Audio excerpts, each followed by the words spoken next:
ọwọ́ tẹ Blessing ọmọ tó jí gbé ló fẹ́ lọ lùtà ní gbàǹjo.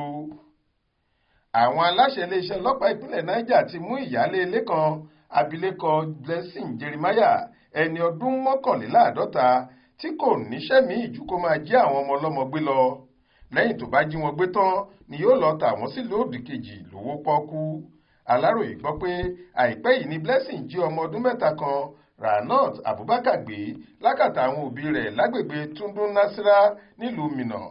Ṣùgbọ́n ọwọ́ àwọn agbófinró tẹ̀ lọ́jọ́ 25 oṣù kẹwàá ọdún yìí lákòókò tó fẹ́ gbéra lọ síbi tó ti fẹ́ ta ọmọ ọ̀hún lẹ́gbẹ̀rún lọ́nà ẹ̀ẹ́dẹ́gbẹ̀ta náírà ó lé díẹ̀ 530,000 naira fún oníbàárà rẹ̀ kan abilékọ Ejima. Alukoro iléeṣẹ́ ọlọ́pàá ìpínlẹ̀ náà SP Abiodun Wasiu tó fìdí ìṣẹ̀lẹ̀ ọ̀hún múlẹ̀ fáwọn oníròyìn lọ́jọ́ Ẹtì Friday ọjọ́ 10 oṣù yìí sọ pé lọ́jọ́ 25 oṣù kẹwàá yìí ni wọ́n fọwọ́ òfin mú Blessing tó ń gbé lágbègbè Ketringwari nílùú Minna ní ibùdókọ̀ kan tí wọ́n ń pè ní Maitumbi pẹ̀lú ọmọ ọdún 3 tó jí gbé lákàtà àwọn òbí rẹ̀ ọ̀hún.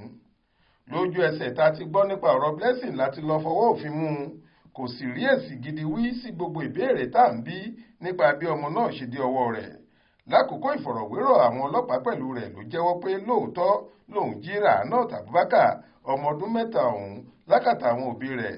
Ó ní òun fẹ́ lọ tà fún oníbàárà òun kan abilékọ Ejima tó ń gbé nílùú Nnewi nípínlẹ̀ Anambra ní ẹgbẹ̀rún lọ́nà ẹ̀ẹ́dẹ́gbẹ̀ta náírà ó lé díẹ̀. Alukoro ọlọ́pàá ní ẹgbẹ̀rún lọ́nà 200 náírà ó lé díẹ̀ 230,000 làwọn ti rí gbà padà lọ́wọ́ rẹ̀ lára owó tí wọ́n san lórí ọmọ ọ̀hún fún un. Bákan náà ló ní àwọn ti dá ọmọ náà padà fáwọn òbí rẹ̀ báyìí. Alukoro ní àwọn ń ṣèwádìí lọ́wọ́ láti lè fọwọ́ òfin mú oníbàárà tó fẹ́ ra ọmọ ọ̀hún lọ́wọ́ abilékọ Blessing táwọn yóò sì fojú àwọn méjèèjì balẹ̀ ẹjọ́ lópin ìwádìí wọn. Adéwálé Adéoyè ló ṣàkójọ ìròyìn yìí fún iléeṣẹ́ tẹlifíṣàn Aláròyé online. Faith Adébọ́lá ló kà á sétí ìgbọ́ yín.